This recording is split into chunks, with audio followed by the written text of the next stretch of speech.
আসসালামু আলাইকুম ভিউয়ার্স, আপনারা দেখছেন আমার চ্যানেল দ্য উইলিং রোভার। আজকে আমরা আবারও একটা টপ 10 লিস্ট নিয়ে এসেছি। লাস্ট লিস্টটাতে আমরা 7 to 12 লাখসের উপরে বেশি এমফাসাইজ করেছিলাম। এই লিস্টটাতে আমরা বেশি এমফাসাইজ করব 7 লাখ বা 8 লাখসের আন্ডারে।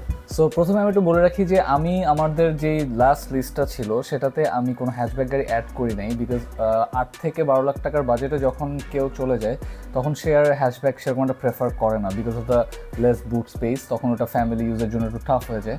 তো এই জন্য আমি আমার যে অ্যানালাইসিস আমি সেটার উপরে গিয়েছি আর আমি অ্যাড করিনি।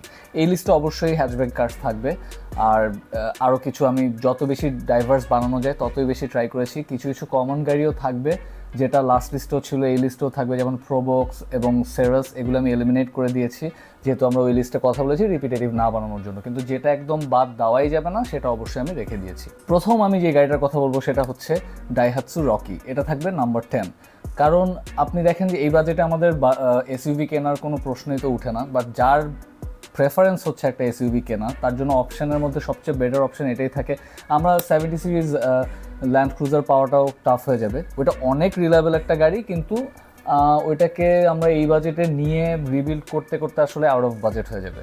তো আপনি যদি দেখেন ডাইহাৎসু রকির আমলের কোনো গাড়ি কিন্তু এখন আর দেখা যায় না এক্সেপ্ট ডাইহাৎসু রকি। দ্যাট প্রুভস যে এটা অনেক বেশি রিলায়েবল একটা গাড়ি। সেকেন্ড হচ্ছে লাইটেস আমরা অনেক সময় ইগনোর করি এমপিভি এই জন্য, কিন্তু আপনি যদি কিনেন অ্যাকচুয়ালি ভেরি রিলায়েবল একটা ফ্যামিলির যত ইউজ হতে পারে সব ধরনের ইউজ ওই গাড়িটা নিতে পারবে। যেটা টাউনেস নোয়া, যেটা ওইটা যখন কেয়ার 42 যেটা, সেটা যখন আপনি পাবেন ওটার ভিতরে কমফোর্ট অনেক কম, অনেকটা প্রোবক্সের মতোই এটারও সিনারিওটা সেম। আমার সবচেয়ে বেশি ইরিটেটিং লাগে যে ওটার সামনের সিটটাও আপনি পিছে বা সামনে নিতে পারবেন না। পিছে বা সামনে মানে আপনি নিচ থেকে নিতে পারবেন, বাট আপনি এটাকে লিন করাতে পারবেন না। ওটা খুবই ইরিটেটিং। আমি জানি না এটা সব মডেলসে কিনা, কিন্তু আমি যেই আমাদের একটা দাদুর একটা টাউনস ছিল ওইটার ভিতরে এই জিনিসটা করা যেত না। এটা মাথায় রাখতে হবে সবসময় যে প্রাইভেট রেজিস্ট্রেশনের এমপিভিগুলোতেও আমাদের পুলিশের একটু প্রবলেম হয়, কারণ আমরা ইউজুয়ালি যারা এটা নিয়ে বিজনেসও করে তারা বিজনেসের গাড়ি হিসাবে রেজিস্ট্রেশন করায় না, প্রাইভেটই রেজিস্ট্রেশন করায়, যার কারণে সন্দেহটা ওখান থেকে বিল্ড আপ হয়ে যায় আর পুলিশ রিকুইজিশনের জন্য আপনাদেরকে ইরিটেট করতে থাকবে। যেটার ল আছে যে আসলে রিকুইজিশন প্রাইভেট গাড়ি সেভাবে করা যায় না প্রায়র নোটিশ দেওয়া ছাড়া, আর তখনই ইনস্ট্যান্ট যে আমার বলে যে আমরা এখনই নিয়ে নিব, এটা আসলে করা বাই লতে এটা পসিবল না। অন নাম্বার 8 থাকবে আমাদের 1000cc অপশনস। এখানে আমি স্পেসিফিক মডেল হিসেবে বলছি না, কারণ আপনার কাছে ভিটস থাকতে পারে, আপনার কাছে প্লাটস থাকতে পারে।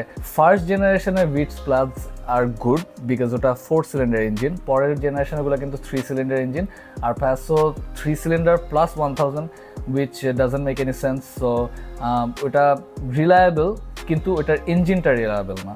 গাড়ি হিসাবে অত বেশি খারাপ না, স্পেয়ারসও পাওয়া যায়, গাড়িটা দেখতেও কিউট, অনেক বেশি আপগ্রেডেড মডেলের আপনি গাড়ি পাচ্ছেন, দ্যাটস আ প্লাস। বাট এটা মাথায় রাখতে হবে যে ইঞ্জিন খুবই তাড়াতাড়ি 3 সিলিন্ডার 1000cc ইঞ্জিন খুবই তাড়াতাড়ি বার্ন আউট হয়ে যায়। ধরেন 30,000 40,000 কিলোমিটার্স পরেই বার্ন আউট হয়ে যায়। আর যেটা 4 সিলিন্ডার ইঞ্জিন ওইটা একটু বেশি দিন যায়, সেটা ঠিক আছে, বাট চালায় অত বেশি মজা পাওয়া যায় না, কারণ 1000cc ইঞ্জিন হ্যাঁ জ্যামের মধ্যে আপনাকে অনেক কম আপনার ফিউল খাবে, বাট আপনি যখন এটাকে অ্যাক্সেলারেট করার ট্রাই করবেন অনেক বেশি নয়েজ দিবে, যেটা একটা টাইমে একটু ইরিটেটিংই লাগে গাড়িটা ড্রাইভ করার সময়, ইভেন প্যাসেঞ্জার থাকার সময়ও। সো এটা বুঝে আপনার প্রায়োরিটি হিসাব করে তারপরে গাড়িটা নেবেন। আপনি যদি অকেশনের গাড়িটা ড্রাইভ করতে যান আমার মনে হয় না প্যাসো বা ভিটস আপনার জন্য একটা অপশন হতে পারে। নাম্বার 7-এ রাখবো আমি বোথ ল্যান্সার এবং সিভিককে। আপনারা বলতে পারেন যে আগের লিস্টে এত পরের দিকে ছিল, এই লিস্টে এত আগের দিকে কেন?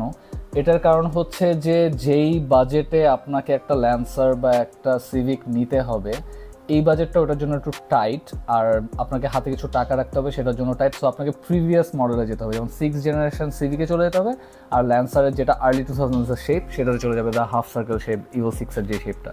ইভো 6-এর সাথে যে ল্যান্সারটা ওটা খুবই ভালো একটা গাড়ি, আমার খুবই পছন্দ, design wise it's very nice, ইন্টেরিয়ারটা অনেক সুন্দর, একটা হাফ সার্কেলিশ একটা থিম পুরো গাড়িটাতেই চলছে, উইচ ইজ নাইস। 2000 আর্লি 2000 জন্য ওটা খুবই ইউনিক ছিল, লেট 90s-এর জন্য ইভেন। সো খুবই সুন্দর একটা গাড়ি, আপনারা পছন্দ করতে পারলে অবশ্যই এটা নিতে পারেন। সিভিকেরও সেম, সিভিকটা তো আপনারা জানেনই, ওই শেপটার সিভিকটা একটু স্পেয়ারসগুলো এক্সপেন্সিভ হয়ে যায়, স্পেশালি দ্য এক্সটেরিয়ার ওয়ান্স। আপনাদের যদি সেরকম প্রেফারেন্স থাকে অবশ্যই go for it. Next up চলে আসবে ডিরেক্ট এমপিভি না, কিন্তু যেই এক্সপেরিমেন্টাল দিকে টয়োটা চলে গিয়েছিল, যেমন থাকবে Spacio, Toyota Ram, and fun cargo. এই গাড়িগুলো আসলে এমন একটা গাড়ি যেটা ফ্যামিলি বা আমরা যেটা দেখি ইউজুয়ালি বাইরের দেশে ওরা কিন্তু একটা সিমিলার প্যাটার্নের গাড়ি দিয়ে কিডসদেরকে ট্রাভেল করায়। এটা হচ্ছে কিডসদেরকে ট্রাভেল করানোর জন্য পারফেক্ট গাড়ি। স্পেসিও অনেক সুন্দর একটা গাড়ি, ইভেন স্পেসিও এদের মধ্যে সবচেয়ে বেশি চালায় মজা, সো স্পেসিওকে আপনারা এটার মধ্যে একটু বেশি প্রেফারেন্স দিবেন। ফান কার্গোটা দেখতে একটু আগলি হলেও আমি এমন মানুষকে চিনি যারা ফান কার্গো অলমোস্ট 15 ইয়ার্স ধরে চালাচ্ছে আর ভেরি হ্যাপি। রিসেলে একটু কম হবে, যার কারণেই আপনি এই বাজেটে গাড়িটা পাবেন, বাট ইটস নাইস। স্পেসিও এই বাজেটে পাওয়াটা অনেক বেশি টাফ হয়ে যাবে, অনেক বেশি টাইট হয়ে যাবে, সো এটা মাথায় রেখে আপনারা ডিসিশন নেবেন। যদি আপনার বাসায় এল্ডারলি সিটিজেন থাকে যার জন্য আপনারা গাড়ি নিতে যাচ্ছেন, সেটার জন্য Ram can B A perfect choice, because ওইটার সাসপেনশনগুলো খুবই ভালো আর যেভাবে গাড়িটা সেট আপ করা ভিতরে কমফর্টটা অনেক বেশি, ইভেন এলিয়ান প্রিমিয়ার থেকেও বেশি। নাম্বার 6 একদম স্ট্রেট আপ অপশন আমরা এটাই রাখবো, ইন্ডিয়ান কার্স। দেখেন ইন্ডিয়ান কার্স আমাদের বাংলাদেশের জন্য ভালো, বাট যেহেতু আমরা জাপানিজ গাড়ি অনেক বছর ধরে ইউজ করে আসতেছে, আমাদের কাছে অতটা পছন্দ হয় না। ওটার বিল্ড কোয়ালিটিটা পছন্দ হয় না, দরজার সাউন্ড পছন্দ হয় না, মানে বাইরের সাউন্ড অনেক বেশি গাড়ির ভিতরে আসে, এটাও আমাদের পছন্দ হয় না। কিন্তু এটা আমাকে বলতে হবে যে ইন্ডিয়ান গাড়ির ইঞ্জিনগুলো অনেক ভালো হয়, অনেক বেশি ফেপি ইঞ্জিন হয়। আর যেহেতু আমাদের ইন্ডিয়ার সাথে বর্ডারটা অনেক কাছাকাছি, আমাদের যেমন ট্রাভেলটা অনেক কম, সেই জন্য যেহেতু আমাদের শিপিং কস্টটা কমে যায়, স্পেয়ার্সের দামও কমই থাকে। বাট মনে রাখতে হবে সুইফটের কিন্তু অনেক বেশি স্পেয়ার্সের দাম, এটা ইন জেনারেল ইন্ডিয়াতেও সুইফটের স্পেয়ার্সের দাম বেশি। আপনার ওয়াগনারটা দেখতে পারেন, ওয়াগনারের ভিতরে স্পেস যদি আপনার পছন্দ হয়। এইসবের সবকটার একটা প্রবলেম হচ্ছে যে ড্রাইভিং সিটের স্পেসটা অত বেশি থাকে না, মানে অন্যান্য স্পেস একটু কম থাকলেও আমরা ম্যানেজ করে নিতে পারি, কিন্তু ড্রাইভিং সিটে যখন স্পেস বেশি থাকে না, তখন যদি আপনি একটু হেলদিয়ার হন প্রবলেম হয়ে যায়। আর যদি আপনি একটু ড্রাইভিং করতে পছন্দ করেন বেশি, সেই ক্ষেত্রে এই গাড়িগুলো একটু প্রবলেমেটিক হয়ে যায়। যদিও আমরা দেখি ইন্ডিয়ানরা অনেক বেশি মজা করে, বিকজ দে ডোন্ট নো যে জাপানিজ অপশন আর কি থাকতে পারে এই বাজেটে, যেটা আমাদের কাছে আছে, সো আমরা কেন ওইদিকে যাব। তাও যাওয়া যায়, টাইট বাজেটে থাকলে আপনি ইন্ডিয়ান কার্স দেখতে পারেন, ভালো কন্ডিশনে দেখতে হবে। এমন মানুষকে অবশ্যই আপনাকে খুঁজে বের করতে হবে যে ইন্ডিয়ান কার্সের ভালো কাজ করে, which is very rare in Bangladesh, so এটা মাথায় রেখে তারপরেই আগাবেন। সো দ্য ফাইনাল 5, নাম্বার 5-এ হচ্ছে টয়োটা স্টারলেট রিফ্লেক্টটার দিকেই আপনাদের যাওয়া উচিত এই বাজেটের ভিতরে। একটা পারফেক্ট কার হইতে পারে আপনার জন্য, 1300 CC, power to weight ratio ভালো। স্টারলেট কিন্তু চালিয়েও অনেক মজা, হ্যাঁ স্পেস অনেক কম, রিফ্লেক্ট বা ধরেন আপনার গ্লান্সারতে তো পিছিয়ে বসাটা খুবই টাফ। তারপরেও গ্লান্সার দিকে আমার মনে হয় না আপনার বাজেট কাভার করবে। স্টারলেট জিটিএস অবশ্যই কাভার করবে, স্টারলেট জিটির দিকে যেতে পারেন। আপনার যদি পছন্দ যে এই বাজেটে আমি এমন একটা গাড়ি নিব যেটা সবচেয়ে বেশি ফাস্টেস্ট হবে, এই বাজেটে সবচেয়ে বেশি ফাস্টেস্ট 11 বা ধরেন ট্রোনোর পরে আপনার স্টারলেট জিটি হবে। স্টারলেট কিন্তু ছোট গাড়ি হলেও যে খুবই কম দামা গাড়ি সেরকম না, লাক্সারিও ওটার মধ্যে আছে, ওটা হ্যাচব্যাক ফ্যানদের জন্যই বানানো, এমনভাবেই গাড়িটা ডিজাইন করা। আর আপনাদের যদি হ্যাচব্যাক একদমই প্রেফার না করেন যে না আমি নিবই না, তাহলে আপনার খরসার দিকে যেতে পারেন বা থার্সেলের দিকে যেতে পারেন। খরসা বেসিকলি স্টারলেটেরই একটা সেডান ভার্সন, সো এটা মাথায় রেখে আপনারা আগাতে পারেন। কর্সার থেকে স্টারলেটটা বেশি রেকগনাইজড, বাট কর্সাও নট আ ব্যাড অপশন, আপনারা নিতে পারেন, চালাতে পারেন। স্টারলেটের সব ক্রস পার্টস ওখানে বসে যায়, ইন্টেরিয়ারের স্পেসটা একটু বেশি, সো গুড অপশন, অবশ্যই টপ 5-এ থাকছে। নাম্বার 4 আরেকটা হ্যাচব্যাক, টয়োটা আইএসটি 1300 সিসিটা আপনি ইজিলি এই বাজেটে পেয়ে যাবেন। 1500 সিসিটা পাওয়াটা একটু টাফ হয়ে যেতে পারে, স্পেসিওর মতো বাজেটে চলে যেতে হবে। বাট আপনি যদি একটু বসে আপনি যদি ডিরেক্ট ওনার থেকে নিতে পারেন, হয়তো বা ইনিশিয়ালি কন্ডিশন অত ভালো থাকবে না, ডেন্টসের কাজ থাকতে পারে, পেন্টসের কাজ থাকতে পারে, কিন্তু ওগুলো আপনি করে নিয়ে সুন্দর মতো যদি আপনার 7.5-8টাও পড়ে যায় একটা 1.3 আইএসটি বা 1.5 IST, it's a very good deal আমার কাছে মনে হয়। কারণ আইএসটিও সেরকমই স্টারলেটের মতোই, এটা কিন্তু কম দামি গাড়ি না, আবার ধরেন ভালো লাক্সারিও আছে, ভিতরে স্পেসও ভালো আছে। ইন্টেরিয়ারটা আইএসটি ইজ ভেরি বিউটিফুল, এক্সটেরিয়ারটাও অনেক সুন্দর, একটু মড করতে পারলে অনেক সুন্দর লাগবে। বাট এক্সটেরিয়ারের পার্টসের প্রাইসটা একটু বেশি আইএসটির, এটা আমি সবসময় খেয়াল করেছি। গ্রিলসের দাম অনেক বেশি, ব্যাকলাইটসের দাম অনেক বেশি, বিকজ এটা এমন মডেল না যেটা পুরো ওয়ার্ল্ডে সব জায়গায় অনেক বেশি ছড়াইছে, এটা এমন মডেল যেটা জাপানেই খুব বেশি পপুলার। নাম্বার 3 আমাদের ফার্স্ট ভিডিওর নাম্বার 1-এর সাথে একদমই ম্যাচ করে, যেটা হচ্ছে করোনা প্রিমিও। আমি দেখি যে করোনা প্রিমিও 1500-এর তো রিসেল অনেক বেশি, কিন্তু এখানে আমরা কথা বলবো করোনা প্রিমিও 1.6-এর। 1.6-এর কথা এই জন্য বলবো, আমি জানি ট্যাক্সের দামটা বেশি, বাট আপনি যদি হিসাব করে এভাবে দেখেন যে আপনি একটা সেম কন্ডিশনের ক্যারিনা টিআই ফার্স্ট জেনারেশন যদি আপনি 6.5 লাখ টাকা দিয়ে পান, এবং সেম জেনারেশনের করোনা প্রিমিয়াম যদি আপনি 5 লাখ টাকা দিয়েও পান, একদমই সেম কন্ডিশনে 1.6, আমি বলবো আপনি করোনা প্রিমিয়ার দিকেই যান। কারণ আপনার 30,000 টাকা পার ইয়ার বেশি ট্যাক্স যাচ্ছে, কিন্তু আপনি যদি হিসাব করেন 4 বছর 5 বছরের কিন্তু আপনি এক্সট্রা ট্যাক্সের টাকাটা অলরেডি ওখান থেকে দিয়েই দিচ্ছেন। সো ওয়াই নট, আপনি ওভারপ্রাইসড একটা গাড়ির দিকে কেন যাবেন জাস্ট বিকজ আমার হ্যাঁ হঠাৎ করে 60K লাগতেছে না।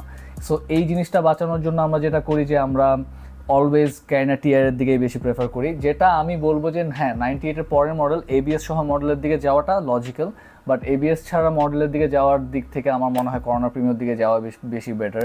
5 লাখ 5.5 লাখ টাকা দিয়েও যদি আপনি একটা ভালো করোনা প্রিমিয়ার পেয়ে যান একদম ক্লিন, অনেক আমি দেখেছি যে অনেক আর্মি অফিসাররা অনেক বছর ধরে রেখে দিয়েছে। আমার নিজের ফ্রেন্ডের কাছে একটা ছিল, আমাদের রিভিউ আছে চ্যানেলে, অবশ্যই দেখবেন সেটা। আমরা আসলে গায়ে লাগাই ফেলি এভাবে যে 100 সিসির জন্য আমি এত টাকা এক্সট্রা দিচ্ছি।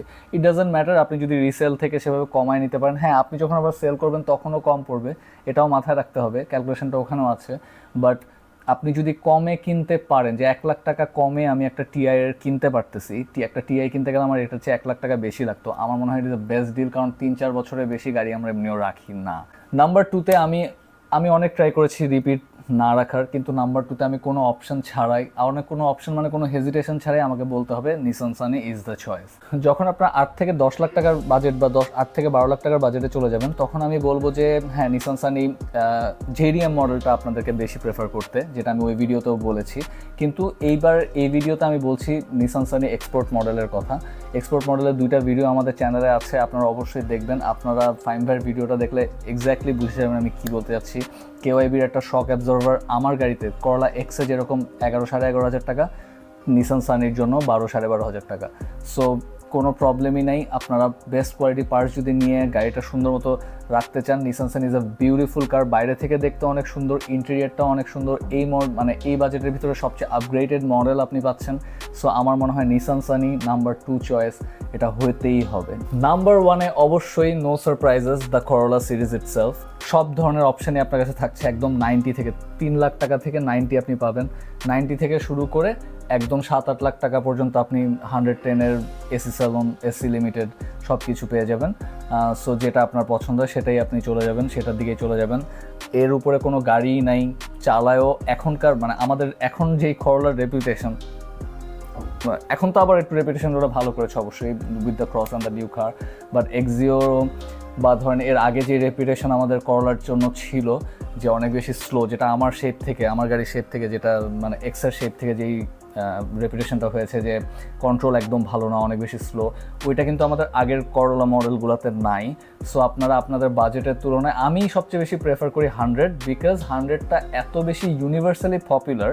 আপনি চিন্তা করেন যে 110, 111 কিন্তু জেডিএম মডেল প্লাস যেগুলো এক্সপোর্ট মডেল, ওগুলির হচ্ছে এক্সটেরিয়ারটা একটু ডিফারেন্ট। হ্যাঁ ইন্টারন্যাশনালি ওইটার মডেলও আছে, কিন্তু খুবই কম কান্ট্রিতে। সেই ক্ষেত্রে আপনার জন্য আমার মনে হয় বেস্ট হবে 100। আপনি যদি 100-এ একটা এসি লিমিটেড পেয়ে যান, একটা খুবই ভালো কন্ডিশনে 100 যদি আপনি 5.5-6 লাখ টাকাও আপনার পড়ে যায়, আপনাকে অনেক দিন ইউজ করতে পারবেন খুবই শান্তিতে। অনেক দেশে এরকম আছে যে 100-এর পরেই ডিরেক্ট এক্স করোলার ওরা প্রোডাকশানে চলে গিয়েছে, ওরা এর মাঝখানে কোনো মডেল রাখেনি। আর যদি আপনাদের মনে হয় যে না করোলা সিরিজে আমার লুকসটাও ভালো লাগতেছে বা একটু সামথিং ইউনিক, তাহলে এটার অপশন হিসাবে আপনি স্প্রিন্টার পাবেন, একদমই সেম, জাস্ট এক্সটেরিয়ারের স্পেয়ার্সগুলো আপনার একটু এক্সপেন্সিভ পড়বে কারণ ফর অবভিয়াস রিজনস। এছাড়া ইন্টেরিয়ার সব কিছু তো সেম। স্প্রিন্টারটা হচ্ছে একটু স্পোর্টিয়ার বা একটু ধরেন ইয়াং জেনারেশনের উপরে ইন্টেন্ট করে বানানো হয়েছে। সো করোলা সিরিজের মধ্যে আমার মনে হয় 100 থাকা উচিত ফার্স্ট চয়েস, 110 সেকেন্ড চয়েস। আর আমরা এটা মনে করি যে দুইটা শেপ যেটা আমাদের আছে, ফেসলিফট শেপটা 96-এর পরে, আমরা মনে করি যে আগের শেপটা হচ্ছে 110, পরের শেপটা হচ্ছে 111। না, বাইরে থেকে আসলে দেখে বোঝা যায় না কোনটা 111 কোনটা 110, কারণ দুইটারই 110 আছে, 111 আছে। এটা শেপের সাথে কোনো কিছু না, এটা হচ্ছে চ্যাসি আর হচ্ছে আপনার ইঞ্জিন। 1.3 যেটা সেটা সবসময় 111 হবে, আর 1.5 যেটা সেটা সবসময় 110 হবে। এটা অবশ্যই পেপারে দেখে নেবেন। পেপারে 1.3 আর গাড়িতে লাগানো 1.5 ইজ নট আ 1.5। আপনারা ওটাকে 1.5-এর প্রাইস দিয়ে কিনবেন না, আর ইন জেনারেল ওটাকে ইগনোর করাই বেটার, বিকজ আপনারা এখানে সেখানে যে হ্যাসেলে পড়ে যাবেন ফ্যামিলির সাথে থেকে। কারণ এখন সবাই ওই ধরনের গাড়ি দেখলে যেটাতে 110 আছে, 111 আছে, সবাই একটু বোনারটা খুলে সো এই জিনিসটা আপনারা মাথায় রাখবেন, 100-এর সাথে এটা হবে না। সো 100 আপনার আমার মনে হয় যে বেস্ট চয়েস হওয়া উচিত। আর যদি আপনি একদমই এক্সট্রিম 90 ফ্যান হন, 5 লাখ টাকা খরচ করে এটা 90 চালান, খুবই আরাম পাবেন, অনেক ভালো একটা গাড়ি। So thank you so much viewers, আপনারা বেশি বেশি করে লাইক দিবেন, আগের ভিডিওটার মতো এটাকেও অনেক বেশি অ্যাপ্রিসিয়েট করবেন, আমি এটা আশা করব। আর ফ্রেন্ডসদের সাথে শেয়ার করেন, আপনাদের যদি কোনো ওপিনিয়ন থাকে, আপনি যদি চান আমি কোনো একটা কন্টেন্ট বানাই সেটাও কমেন্টে জানান, আপনি যদি চান আপনার গাড়িটা আপনি রিভিউ করাইতে চান আমার চ্যানেলে এসে সেটাও আমাকে ইমেলে জানান thewillingrover@gmail.com। আর এটা ছাড়া আমাদের একটা ইনস্টাগ্রাম আছে যেটা আমি এখনও পোস্ট করা শুরু করিনি, ইনশাল্লাহ খুবই তাড়াতাড়ি ইনস্টাগ্রামটাতে অনেক বেশি অ্যাক্টিভ হয়ে যাব, তখন আপনার ওখানে আমাদেরকে কানেক্ট করতে পারবেন। দোয়া রাখবেন আমার জন্য। আসসালামু আলাইকুম, সবাই ভালো থাকবেন, আর বেশি বেশি করে সাবস্ক্রাইব, বেশি বেশি করে লাইক অ্যান্ড কমেন্ট। আসসালামু আলাইকুম।